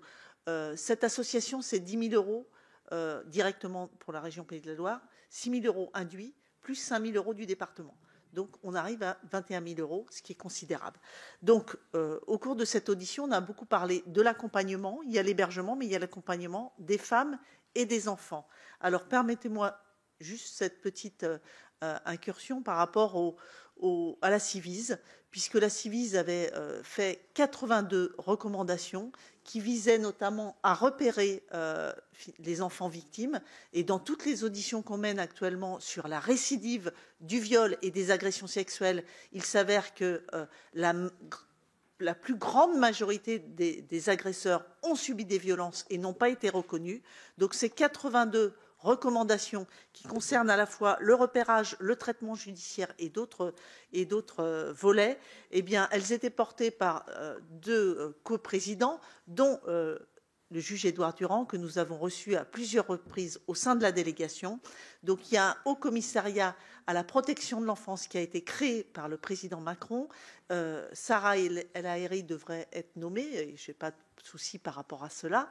Je ne sais pas si c'est véritablement acté dans les faits, mais quid du juge Édouard Durand qui a porté, comme vous le faites, vous, au sein de ce ministère pour les femmes, qui a porté finalement, comme jamais ça avait été porté, la protection de l'enfance. Quid de comment on utilise ces compétences aujourd'hui et comment peut-il à nouveau s'investir, parce qu'on le voit, ce sujet de la protection de l'enfance, il est à l'origine de tout un tas de maux, et notamment des agressions et des viols. Je vous remercie.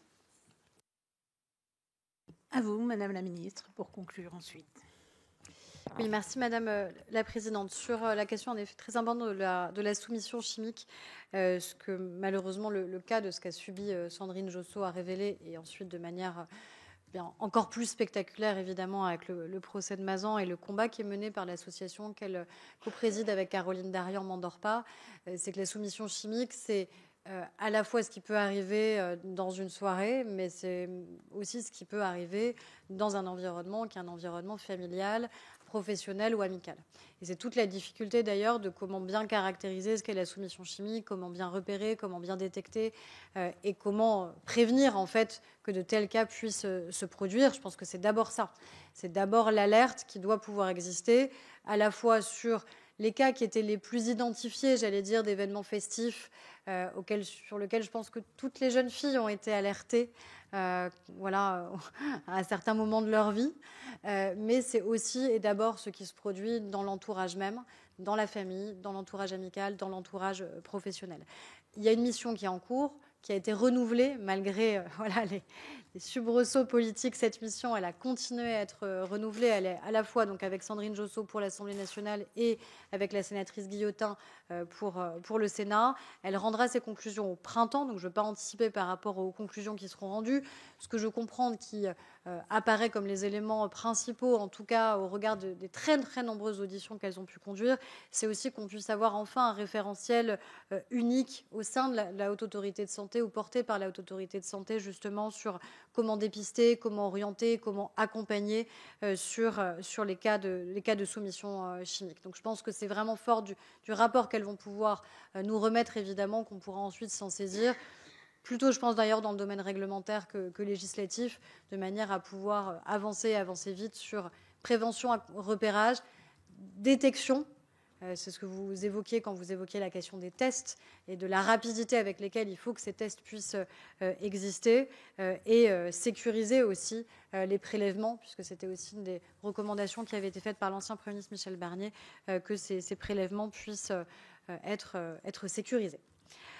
Sur la question de l'ultra-ruralité, pour reprendre vos termes, Madame la sénatrice, alors avec grand plaisir pour venir, et je m'y engage, pour venir avant l'été au sein de votre département, et puis pour pouvoir voir concrètement l'expérimentation qui est portée, et qui, j'espère, sera plus qu'une expérimentation demain, et se traduira par voilà, un accompagnement de long terme. Ce que vous rappelez, c'est en fait l'importance de la formation, évidemment, de l'ensemble des professionnels de santé, et du fait que le questionnement aujourd'hui sur la question des violences doit être un questionnement systématique. Ça n'est pas parce que vous ne venez pas pour cette question que cette question ne doit pas être abordée, notamment dans des moments dont on sait qu'ils sont des moments de vulnérabilité accrue pour les femmes. Je pense à la question de la grossesse. La grossesse est malheureusement, tristement, sordidement, mais malheureusement, c'est le moment le plus vulnérable d'une vie d'une femme sur le fait que des violences peuvent apparaître ou que les violences peuvent s'intensifier ou exploser dans un couple. Et donc, de manière systématique, maintenant, les professionnels de santé sont évidemment extrêmement sensibles évidemment à cette question. Et donc, une femme qui vient, ne serait-ce que pour un examen de contrôle habituel dans le cadre de sa grossesse, les professionnels de santé s'assurent de pouvoir toujours être à un moment seul avec la patiente, de manière à pouvoir détecter, repérer et lui poser justement des questions sur les violences qu'elle pourrait subir. C'est aussi le travail extrêmement important des PMI après l'accouchement, de manière à garantir que dans le parcours de santé des femmes et dans le parcours de santé du jeune enfant, eh bien, ces questions puissent continuer à être posées. Ça permet aussi d'autres éléments de détection. Je pense à la question du postpartum, où maintenant on demande aux femmes de s'auto-positionner pour savoir s'il y a des risques qui existent, notamment dans le cas de tous les examens qu'elles font sur les 1000 premiers jours de la vie de l'enfant. 1000 premiers jours, c'est aussi, encore une fois, une question pour la santé des femmes, et donc cette détection systématique qui doit exister. Pour répondre enfin à la sénatrice Annick Billon, alors je n'ai pas les éléments spécifiques sur cette association. Et je peux évidemment, et on pourra regarder avec les services. Par contre, ça pose une vraie question sur l'engagement ou le désengagement de certaines collectivités locales et quel doit être le rôle de l'État à ce moment-là. Ça se pose sur la question des droits des femmes, mais ça se pose sur d'autres aspects. Je vois Laure Darcos qui est très mobilisée sur les questions culturelles, notamment. Et je pense qu'il faut éviter de tomber dans un écueil qui serait que quand une collectivité se désengage, ça veut dire que l'État viendrait compenser. Parce que je crains que ce soit aussi très incitatif au fait que des collectivités ne veulent plus financer. Déjà, je ne suis pas sûre que nous ayons les moyens demain de compenser l'intégralité des collectivités, conseils départementaux, conseils régionaux, qui se désengageraient sur le soutien à accorder aux associations. Mais surtout, je n'ai pas envie que ça provoque comme élément ensuite de réponse le fait que des collectivités se disent en fait, je peux me rétracter, je peux me désengager, c'est pas grave, puisque l'État, de toute façon, en dernier recours, viendra et soutiendra. Il faut que chacun prenne sa part dans son domaine de compétences et continue dans ses engagements. C'est pour ça que nous, on essaye, à chaque fois que c'est possible, de sécuriser des engagements pluriannuels de la part de l'État pour donner de la visibilité aux associations, notamment celles qui, encore une fois, ont des salariés et qui doivent pouvoir sécuriser les professionnels qu'ils recrutent en se disant que ça n'est pas d'une année sur l'autre qu'on sait de quel crédit on disposera et donc de quelle capacité budgétaire on disposera. Mais voilà, c'est une question que vous posez pour la Vendée, mais voilà, qui m'a été posée évidemment dans d'autres territoires, notamment dans votre région. Et ça pose vraiment une question de la nécessité de la complémentarité de l'action qui est menée entre l'État, les collectivités locales et évidemment aussi des mécènes privés qui sont extrêmement engagés. A contrario, ça veut dire aussi que ce n'est pas parce que les collectivités s'engagent que l'État doit se désengager.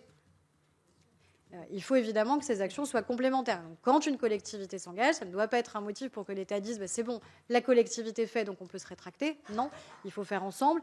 Et je crois aussi beaucoup pour avoir expérimenté qu'on a besoin d'avoir des associations plus solides. Et elles sont plus solides quand elles ont des salariés.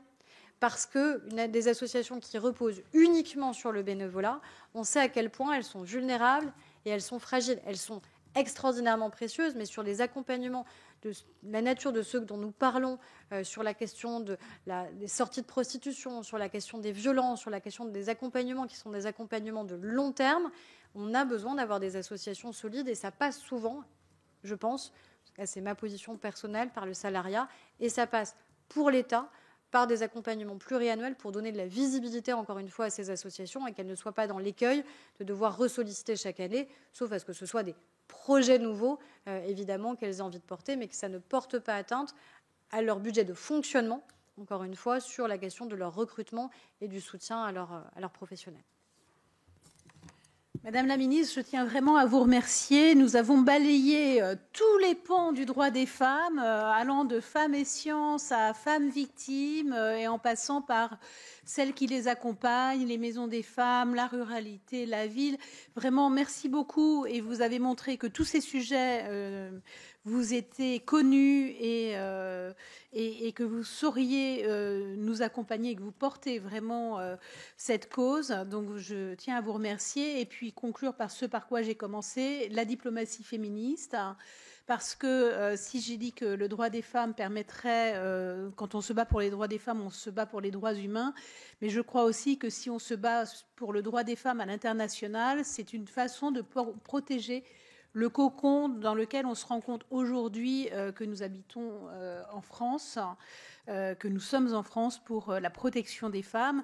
Tout n'est pas parfait, mais on peut se rendre compte qu'il y a effectivement pire ailleurs. Et si on peut les aider à pacifier, et entre autres cette relation entre les hommes et les femmes, de telle sorte que le droit des femmes soit reconnu, ne régresse pas, vous nous trouverez bien évidemment à vos côtés.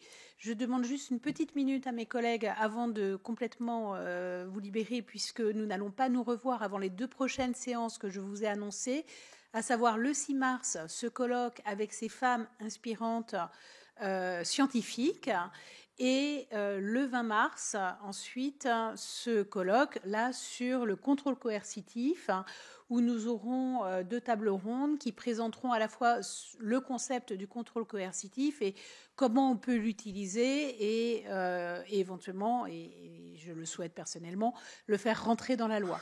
Donc voilà, notez bien, 6 mars, 20 mars, je pense que nous aurons 2 séances passionnantes. Et vraiment, merci encore d'être venu et d'être à nos côtés dans nos combats aussi.